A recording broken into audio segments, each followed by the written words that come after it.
Away we go. Okay, so now we're episode 13, part 4. I think we missed saying that. Yeah, we might not have said it on the last one, but I will. As long as we get it in the right order, and that's your job. So we'll figure it out.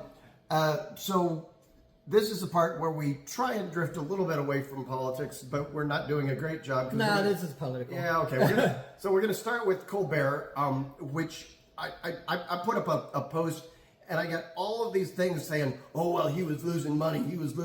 And yes, the late night networks might be losing money, but he was also the highest rated fucking show. They're all losing money. Yeah, they're all losing money. But what the other funny thing about the Colbert thing is, if it was really about Colbert, why did they get rid of the whole show? Because they didn't say we're going to replace our host. They said we're going to get rid of the Late Show, which has been around for like 60 years or some shit like that.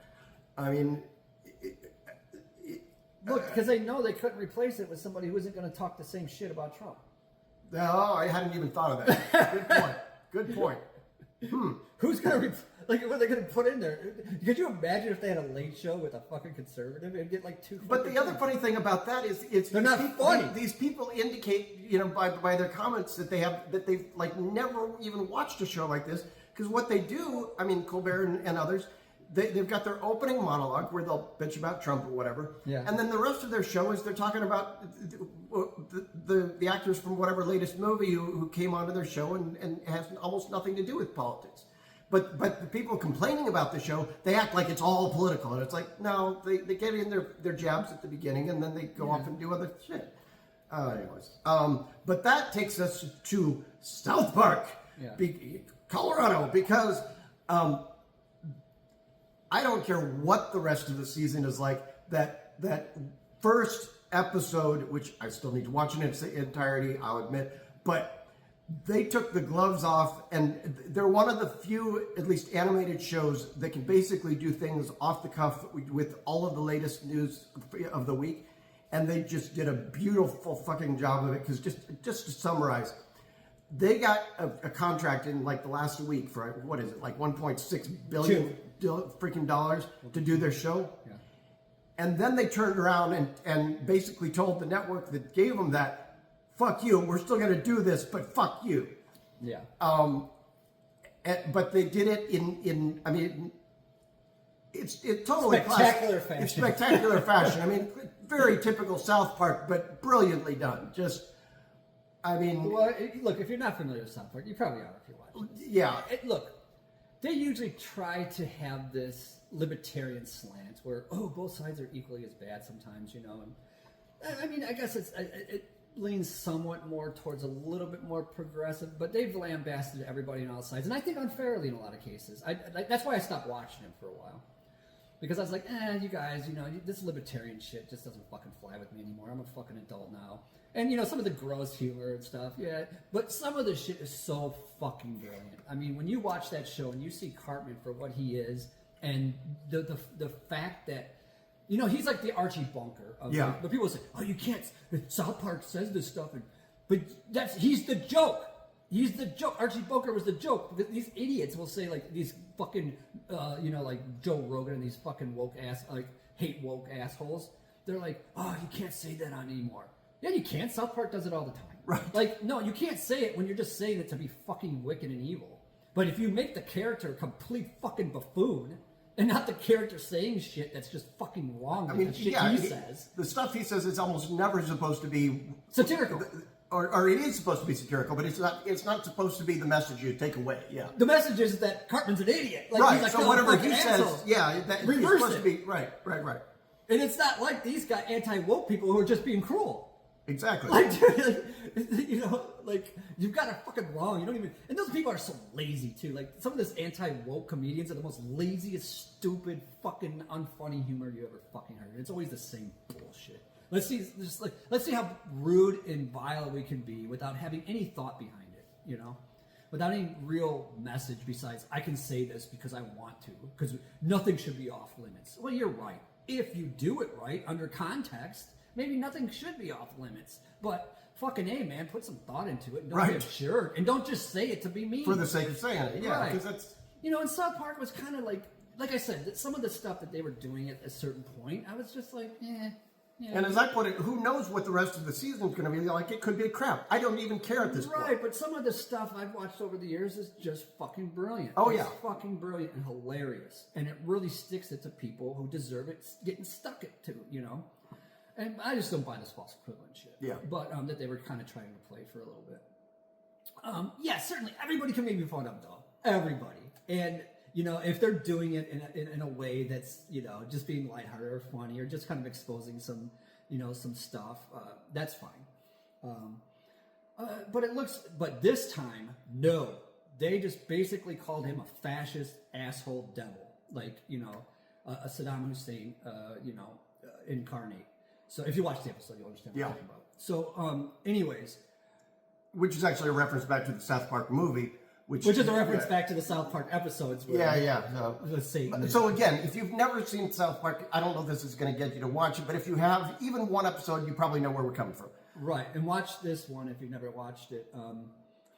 There's this AI at the end. Did you see the AI part? I've got to watch. I don't know. Trump butt naked in the desert. It just bloated. Oh my God. I won't give the rest away, but it is just savage. It is savage lambasting of this man. I mean, they did not pull back any punches at all. They just basically called him a fascist, ridiculous, pathetic, small dude. Yeah, that's they just would just no. It's like I said, spectacular fashion. Just tore this dude to shreds. And not even trying to be no.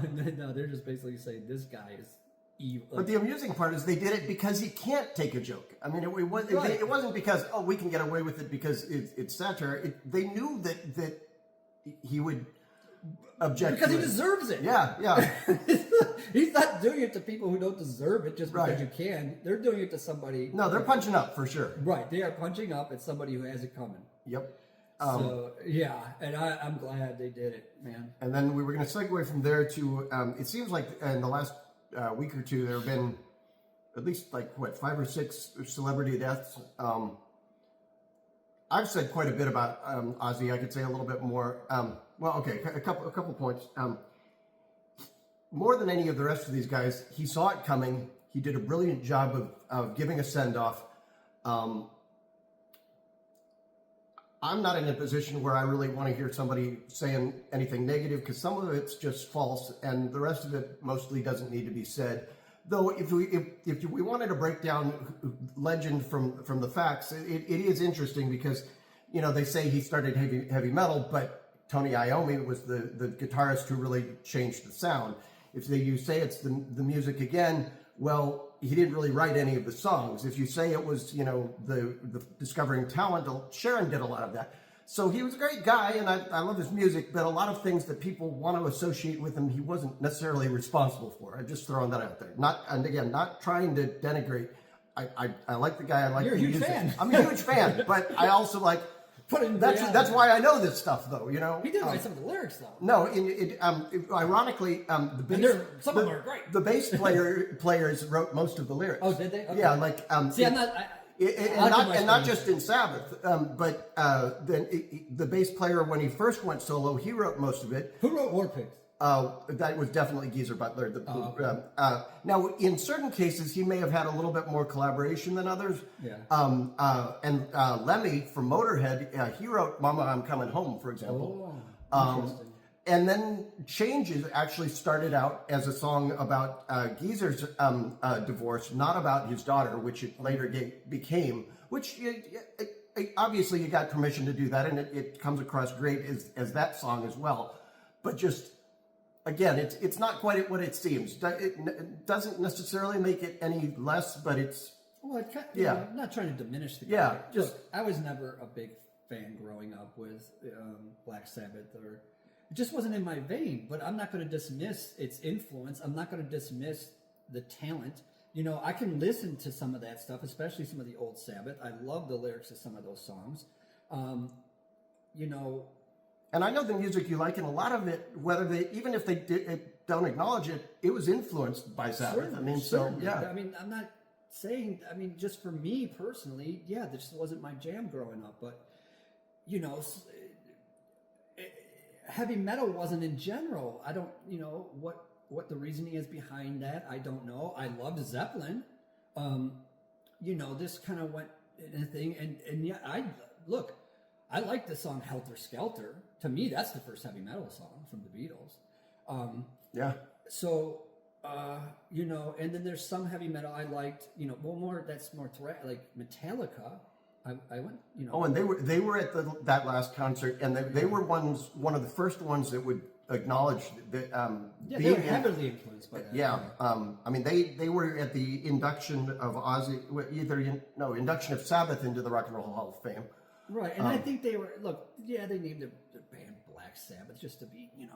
Well, they did that after a horror movie. Yeah, after a horror movie, and just to kind of be that way, you know. And a lot of people are going to have these attitudes about that are kind of, you know, somewhat not deserving, but deserving in a way. But when you look at the lyrics, when you look at what these people were, yeah, he bit a head off a bat. And that's not. Well, there was one time, and he thought it was a rubber bat. He really genuinely exactly. did. So it's not what they make it out Yeah. to be, you know. And anybody who watched this silly show, which I admit I watched quite a few times, more than I wanted to watch it. What was that? The Osbournes? The Osbournes, yeah. Yeah, I've seen probably way too many that I'm proud of. But, yeah, he's just a dude. He's a fucking dude with a family. I mean, at the end of the day. Like, you get what I'm saying? Like, Yeah. you know, he was a guy who just grew up at that time and, you know, he was an artist and he just had to express himself, and it's the way it went down for him. He was traumatized too, and he had a lot of demons in his head and things that he had to work throughout his life. And, you know, he was a good front man. And, yeah, maybe he didn't write the lyrics, maybe he didn't play an instrument, but look, he fronted that band. Yeah. He fronted that band. Now, would these musicians have gone on otherwise? Possibly.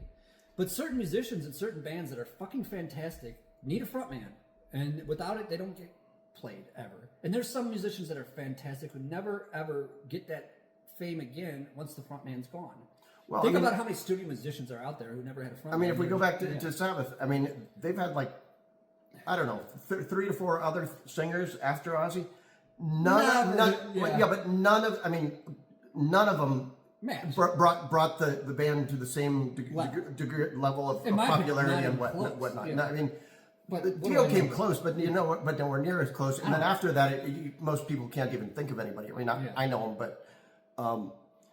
but yeah, like you said, it was the whole band, and once you took him out, yeah, they could still make records and whatever, but it wasn't the same. It wasn't the same.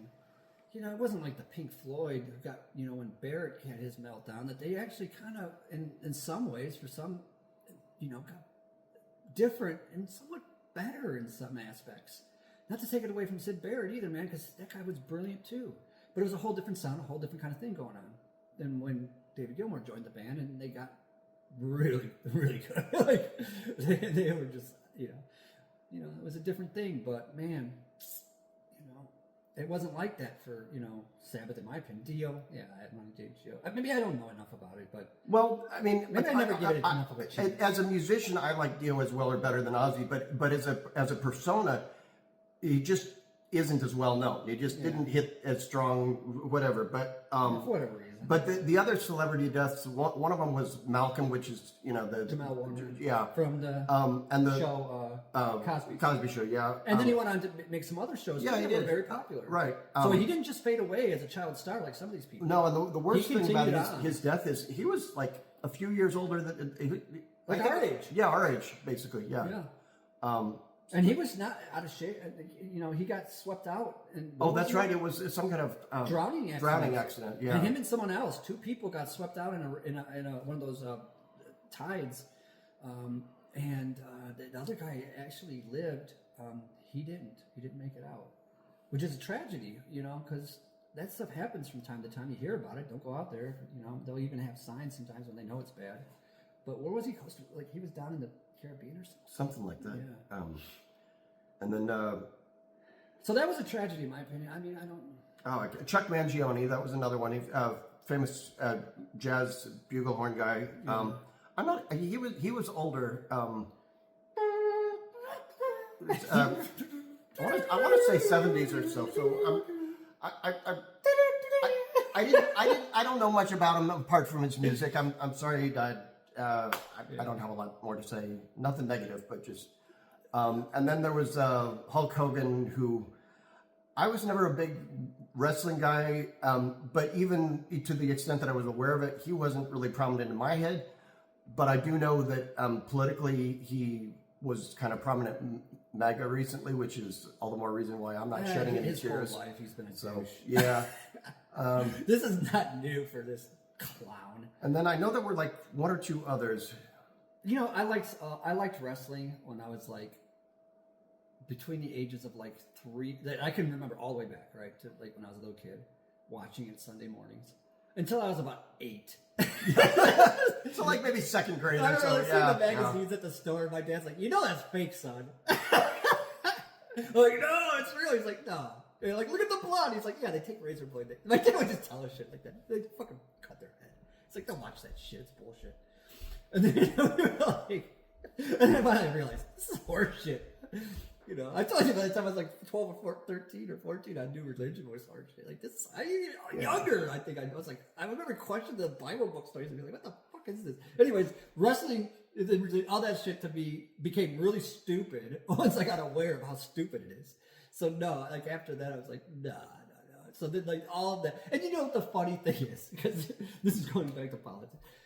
That's what Trump is. He's like all-star wrestling of fucking everything. Only it's all fake. It's all made up bullshit. It's all rigged. Obviously, not everybody, but most of us realize it's rigged. But some people realize that and go, "Okay, I'm not going to do that again." And the rest of them go, "It's rigged, but I don't care. I don't care." And we're like, "What?" They don't care. Trump's a liar, and it's all bullshit.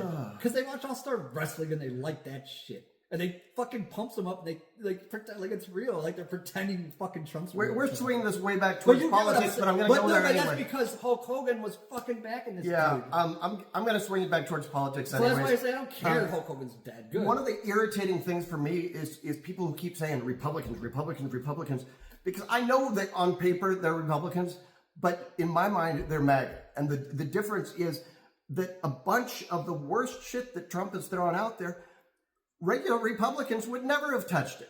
They're not into tariffs. They're not into a lot of this shit. So that's why I say no MAGA. They are MAGA. So just, I don't know. When people say Republicans, like, oh, they used to be, no, they've always been the same. To some extent. To some extent. To a large extent, but still. Look, their excuse was always economics. That was their excuse. But again, now we're proving that was never the reason. They've just proved their lie. So when you're saying Republicans wouldn't have done that, yeah, they would have. It just wasn't in their face. Okay, maybe you've got a point. Look, Republicans have gaslit themselves for decades, for 50 years. They're full of shit, racist bigots, and even the ones who are minorities who follow this shit are in a trauma bond, and they're in a, I don't know what they're thinking, but they're it's like that. What do they call that syndrome? Munchausen syndrome. No, Munchausen is when you through proxy, hurt someone else. You said it just a second ago. Stockholm syndrome, right, I believe is what it's called. But you start to fall into your oppressor, like, oh wow. So it happens all the time in relationships too, in all kinds of different ways. I was just thinking this will probably be the last episode of the week that y'all watch because we try and put them out in order. Right. So I was trying to think of a positive note to end on because this isn't. Well, we've got nothing positive to say in all these episodes, and probably nothing. I don't know, man. Okay, well, look, I'm gonna drag it back to Ozzy then. If you haven't watched that final concert in Birmingham that they do, it's like an all-day thing. Yeah, Ozzy's dead. We get that. But look at all of those musicians who are. Some of them barely getting going, like Eddie Van Halen's son Wolfgang. He's one of the guys that's performing the songs.